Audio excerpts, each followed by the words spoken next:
In the winter of 1883, on a frozen stretch of the New Mexico territory, a lonely, widowed rancher stumbled across a wounded Apache woman sheltering in his barn during the worst blizzard in a decade. What began with a loaded rifle and two strangers who wanted nothing to do with each other soon became something neither of them had words for, a bond built out of shared grief, shared firelight, and small, stubborn acts of care. But when armed men rode onto his land demanding he hand her over, this rancher discovered that some choices are not as simple as other men want them to be. Watch till the end to find out what he chose. And if this story moves you, please like the video and subscribe. It means everything to this channel. The wind arrived first. It came rolling down from the Sangre de Cristo range late on a Thursday afternoon in December of 1883, bending the juniper trees sideways and carrying a cold so deep it seemed to reach right through the walls. The older ranchers knew the signs. They had seen that particular yellow-gray color in the sky before, low and pressing, and they did what sensible men do. They got their animals inside, stacked their firewood near the door, and settled in to wait. Caleb Horne did the same. He always did. He was 34 years old, broad through the shoulders, with hands roughened by 15 years of working land that gave back less than it took. He ran a small cattle operation 12 miles southeast of the town of Rayado, a modest spread, a decent barn, a house with 4 rooms, and a windmill that needed fixing every spring without fail. By most measures, it was a life. But the house had been quiet for going on 2 years. Ellen had died in the spring of 1881. A fever, the kind that moved through children first, and then took the mothers who wouldn't leave their sides. Their daughter Ada had survived. Ellen had not. Caleb had buried his wife beneath the one cottonwood tree on the property that held its leaves longest in fall, and he had stood at that grave every morning since with a cup of coffee that went cold in his hand before he was done standing. Ada was at his sister's place in Santa Fe.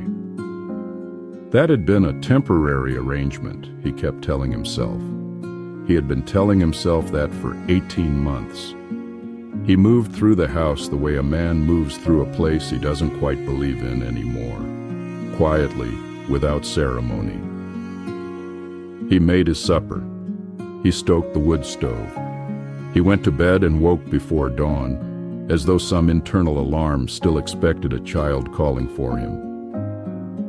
The blizzard hit before first light. By morning, the world outside had gone white and howling. Drift were forming against the fence posts. The temperature had dropped below 0. Caleb pulled on his heaviest coat and went out to check on his horses. It was in the barn, between the grain bin and the back wall, that he found her. She was half hidden behind the grain bin, wrapped in a blanket stiff with cold and dark at the left shoulder, with old, dried blood. She'd made herself as small as possible, knees drawn up, her dark hair matted against her face. She was breathing, he could see that from the doorway, but the breathing was shallow and wrong. For a moment, Caleb just stood there. What he saw was not a story told by other men. It was a woman, badly hurt, dying of cold. He crouched down a few feet away. She stirred and her eyes came open, dark brown, intelligent, and immediately alarmed. Her right hand moved fast, reaching for something beneath the blanket. He saw the handle of a knife. Caleb held both hands open and out to his sides. He pointed at himself, then at the house barely visible through the blowing snow, and made a gesture he hoped conveyed warmth, pressing his hands together near the fire. She watched his face, reading his posture, the absence of any sudden movement. Then she lowered the knife 2 inches. He took that as a yes. Getting her inside took the better part of 20 minutes. The wound in her left shoulder, a bullet wound, several days old, poorly dressed, had weakened her more than she was willing to show. She refused his arm twice, then took it on the porch steps, briefly, just long enough to get through the door. Inside, he got the stove burning high and spread blankets near it. He heated water. He found the medical kit on the shelf above the pantry. When he turned with the forceps, she looked at them for a long moment, and then looked at him, and he understood. She already knew what she needed. She had simply not known whether she'd live long enough to get it. Her name, he would learn in the days that followed, was Nahía. She was from a band of Chiricahua Apache, moving south ahead of the Army's winter campaign. And she was the band's healer, a woman who had spent 12 years learning every curing plant in the Sangre de Cristo and Sacramento ranges, who could read weather in the stacking of clouds, who had delivered children and eased the dying. The bullet had come from a settler's rifle during a confrontation 5 days before. She had separated from her band to draw the pursuers away. That first night, Caleb removed the bullet, cleaned the wound, and brought her broth from the pot on the stove. She accepted the broth. She did not sleep near the fire. She pulled her blanket to the far wall, where she could see both the door and the window at once. He noticed this. He made no remark on it. He simply went to his own room and stared at the ceiling until sleep came. Outside, the blizzard pressed against the house like something living. The first 3 days were the hardest. She healed faster than he expected, but the cold kept them both inside, and there is nothing that tests two strangers quite like forced proximity. Caleb was not by nature an uncomfortable man. He had made a kind of peace with silence over the past 2 years. But this was a different kind of silence, full of a wariness that traveled back and forth between them like a current. He would reach for something on a shelf and feel her eyes track his hands before she looked away. She would tend the fire at night when she thought he was asleep, and he would listen to the small sounds of her moving, wide awake. Each of them was taking the measure of the other. On the second morning, he came out to find she had stacked the kindling by the door, a task he had been putting off for 2 days. He stopped and looked at the neat stack, and then looked at her. She was already watching him. Her expression said, "I noticed what needed doing." He nodded. She turned back to the stove. Language was the main barrier. He knew perhaps 30 words of Mescalero Apache from trading at a post near Taos, and Chiricahua was not the same. She had a small amount of Spanish. He had the same. It was fragmentary, imperfect Spanish that became their first shared ground. She told him her name. He told her his. She asked, with 2 words and a gesture, whether anyone else lived in the house. He said no. Something in his face must have answered the deeper question beneath the one she'd asked, because Nahía gave a small, recognizing nod. The nod of a person who has also carried a loss that outgrew its words. She slept with the knife for the first 5 nights. On the 5th night, she set it on the floor beside her instead of beneath her hand. On the 6th, she left it across the room. He did not remark on either change, but he noticed. On the 4th day, she disappeared into the storage lean-to behind the house and came back 20 minutes later holding something, dried chamisa stripped into a clay mug with hot water.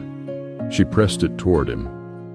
He had been coughing for 2 days, a dry, rattling cough he had been ignoring out of habit. He looked at the mug, then at her. "Drink," her gesture said. He drank. The cough was better by evening. That was the moment, he would think later. Not a dramatic scene, not any single word. Just a clay mug of bitter tea pressed across a table by a woman who had decided, somewhere between the knife and the kindling and the cold, to let him be something other than a danger. The second week unfolded in a way Caleb had not expected. The rhythm of the house changed. She began tending the fire before first light. She checked on the horses not as a chore, but as a greeting, speaking to them quietly in Chiricahua. His bay mare, skittish since a bad experience with a horsebreaker 2 summers before, stood perfectly still under Nahía's hand. The cooking shifted. On the 8th day, Nahía opened the pantry and moved things around for a long time, then made a stew from dried corn, dried peppers, and something from a leather pouch she carried. He ate 3 helpings. She watched him eat without comment, but there was a warmth in her eyes that was different from the careful watchfulness of the first days. He began teaching her English words. She treated each new one the way she would treat an unfamiliar plant, turning it over and finding out what it was made of before trusting it. She was particularly interested in words for weather. She would point at the sky and say a word in Chiricahua, then look at him. "Overcast," he said one afternoon. She repeated it slowly, testing its weight. Then she pointed at the low-pressing clouds and said the Chiricahua word. He said it back badly. She corrected him without laughing, though her mouth did something at the corners. Her laugh, when it finally came, was not what he expected. He had braced for something careful and controlled. Instead, it arrived suddenly, without warning, one evening when he knocked over the entire flour bin, reaching for the shelf above it. It was a laugh that started somewhere deep and came all the way out, and it made the kitchen feel like a place where things were all right. He stood in the flour, covered to the waist, and laughed too. That evening, the silence between them no longer felt like something to be managed. It had become the simple quiet of 2 people who had run out of things to prove to each other. She told him about her teacher, an elderly healer named Istzani, who could identify a fever by the smell of a patient's breath, and who had made Nahía sleep 3 winters with her hands pressed into frozen ground to learn what grew beneath the frost. She told him about the cedar smoke used at a birth and the song a healer sings to call the child's spirit fully into its new body. A song specific to each birth, composed in the moment, never repeated. He listened to all of it with his full attention, the way he had not listened to anything since Ellen died. He told her about Ellen one night, about the fever, about the last 3 days, about sitting beside the bed holding her hand and feeling, for the first time in his life, completely powerless, about Ada in Santa Fe, about the letter he kept starting and never finishing. Nahía listened the way she listened to everything, fully, without filling the spaces. When he was done, she said, in her careful English, "Grief makes a house smaller." He looked at her. "Your house," she said. "It is too small for you now, not because of the rooms." He stared at the fire for a long time after that. During the 3rd week, he began mending the south fence, knocked flat by the storms. Nahía came with him without being asked, simply appeared at the barn door with her coat on. They worked in near silence that had become an easy thing, her holding the posts while he hammered, him passing tools without needing to name them. On the walk back, the clouds had lifted for an hour, and the low winter sun was turning the snow orange-pink at the edges. She stopped walking and looked at the mountains. He stopped beside her. "My mother's people called that color," she said, and she gave him a word in Chiricahua. Not a description, but a name. The color had a real ancient name, and it was different from any English equivalent. He asked her to say it again. She did. He tried to repeat it. She shook her head with that thing that happened at the corners of her mouth. He tried again. She corrected him. He felt something inside his chest move, something that had been very still for a very long time. The men came on a Tuesday morning, 3 weeks and 2 days after Nahía arrived. 4 riders, moving at the pace of men who are looking for something. Caleb recognized the one in front. A man named Vickers, who ran a freighting operation out of Cimarron and had a side business of a less legal nature that Caleb had always made a point of knowing nothing about. Beside him was a deputy from town named Greer. Caleb went to the back of the house. "Men are coming," he said. "I think they're looking for you." She was still for a moment. Then she stood, steady, no panic, no reaching for the knife, just the clear-eyed assessment of a person deciding. "I can go," she said. "There's nowhere to go. Snow is still 3 feet deep to the south. You wouldn't last the night. Then I'll face them. You will not face them alone." He said it before he fully thought about it. She looked at him with an expression he could not precisely name, but it contained surprise and something more. He went to the door. Vickers dismounted with the slow deliberateness of a man who wants you to understand that he is not in a hurry, because unhurried men have the power. He had a rifle on his saddle and the easy confidence of someone accustomed to getting his way. "We're looking for an Apache woman," he said. "Jumped a settler's barn east of Ute Creek 3 weeks back. Family's asking for restitution." "Jumped how?" Caleb said. "Stole food and shelter." He let the silence do its work. "Smoke's coming from 2 fires in your house, Caleb. You got company?" "Ranch hand bunking in the kitchen. Too cold for the bunkhouse." Greer, the deputy, shifted in his saddle. "We'd like to check the house." "You got a warrant?" "A beat." "Not yet." "Then I'd like you off my property." Vickers's eyes went calculating. He told Caleb that the Apache woman was a person of interest in the death of a settler named Fowler, who had died of a wound infection. Word was an Apache healer had treated him last. Caleb filed that away. Right now there was only the doorway. "I don't know anything about that," he said. "Now I'm going to ask you one more time, or I'll ride to Cimarron myself and speak to the territorial marshal about a private party collecting a person without a warrant." The silence that followed had edges. Vickers turned his horse.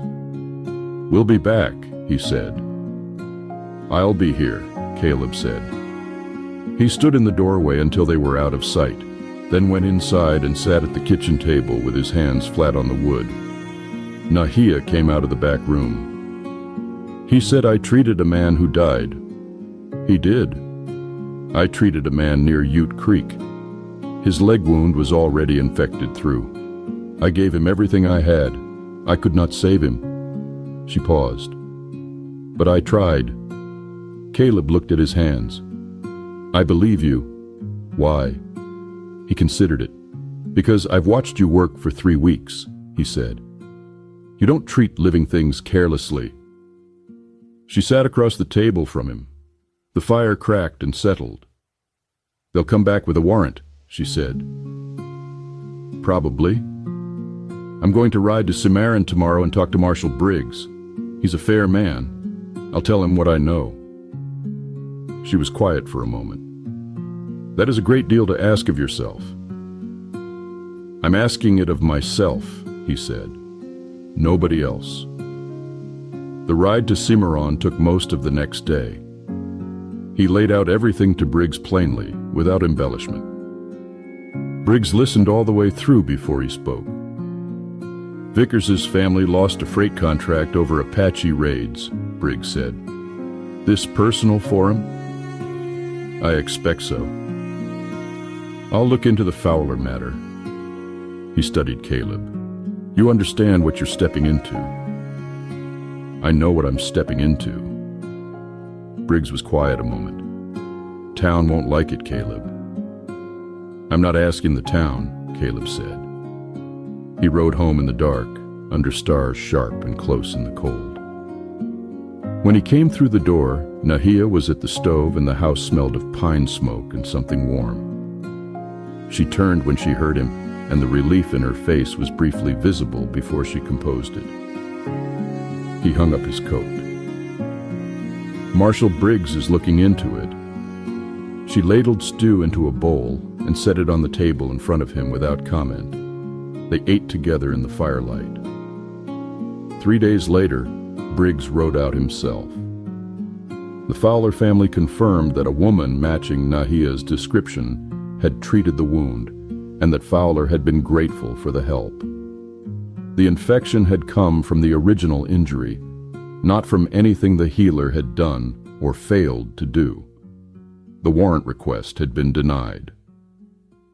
After Briggs rode away, Caleb stood on the porch in the cold for a long time. Nahía came and stood beside him, looking out across the white and frozen land.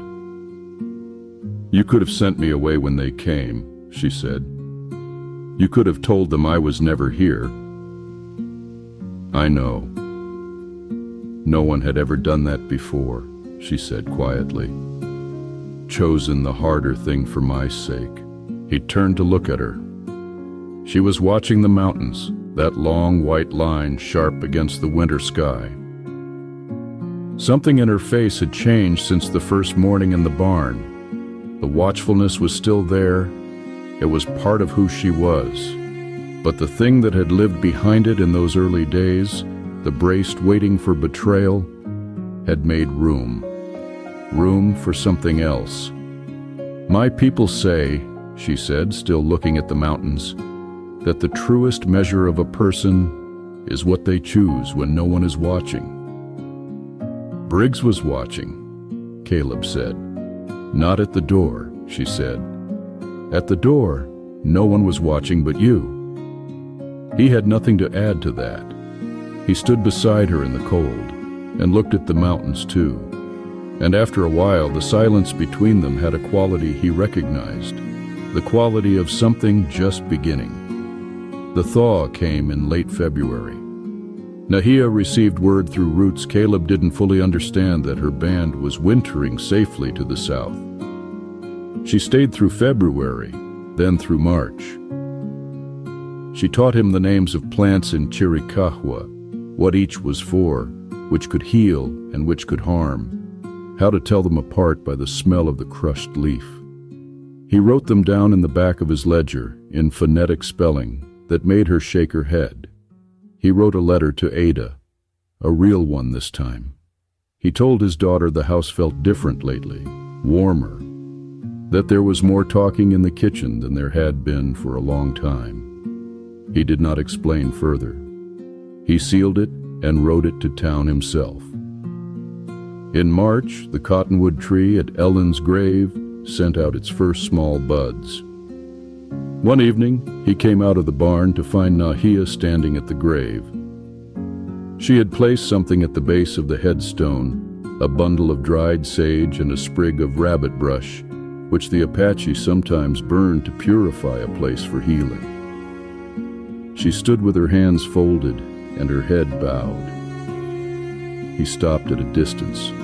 When she came back to where he was standing, her expression was clear. "I asked her to know that she raised a good man," she said. He did not answer immediately. He looked at the grave. "She would have trusted you," he said when he could speak. "She was a good judge of who was worth trusting." Something warm passed across Nahía's face. She looked at the ground between them and then back up at him. The evening light was the color she had named on their walk back from the south fence, that old Chiricahua word for the orange-pink of low winter sun on snow. He had practiced it enough by now that he could say it close to right. He said it. She looked up. "Better than better," she said quietly. He took her hand, just her hand, there in the cold air, both of them looking at the mountains where the last of the day was burning off. He held it for a long time before he said what he needed to say. "I don't want this to be the end of the winter. he said. "I want to ask you if any part of you could want this life to stay." She looked at him the way she had looked at him in those early days, reading something in his face. Only now the thing she was reading was not danger. "My people say that a healing takes as long as it takes," she said. "You cannot hurry the bones back into place." She paused. "But when the bones are ready, the strength comes back." She looked at him. "I think my bones are ready," she said. The answer in her eyes was clear before she finished the sentence. He held her hand tighter, and neither of them needed anything more than that. In the months that followed, Ada came home from Santa Fe.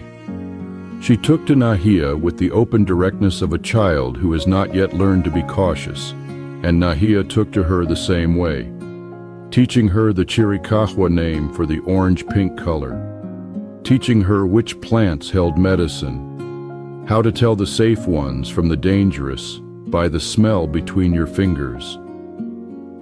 Ada wrote all of it in her own small ledger, in the same phonetic spelling her father used. They were married that summer beside the cottonwood tree. A Protestant blessing from a minister who asked no questions Caleb didn't want to answer. And afterward, a smaller ceremony that Nahía conducted herself. The cedar smoke and the words she said quietly in Chiricahua, the same words she had spoken at every joining she had ever witnessed, passed down from East Zani, and from the woman before her, and the woman before that. Caleb stood in the cedar smoke and understood perhaps 1 word in 10 of what she said, but he understood the shape of it. He understood what it was for. And what had begun in a barn during the worst blizzard in a decade, 2 strangers, 2 griefs, a loaded rifle and a knife, became on a warm July evening in 1884, the thing neither of them had dared to believe the winter might hold: a home, a family, a life that had room in it again. Some griefs don't end, the rancher would think in later years, standing at the cottonwood tree with a cup of coffee that no longer went cold in his hand. They change. They become part of the house without making the house smaller. And sometimes the storm you thought would be the end of you is only the door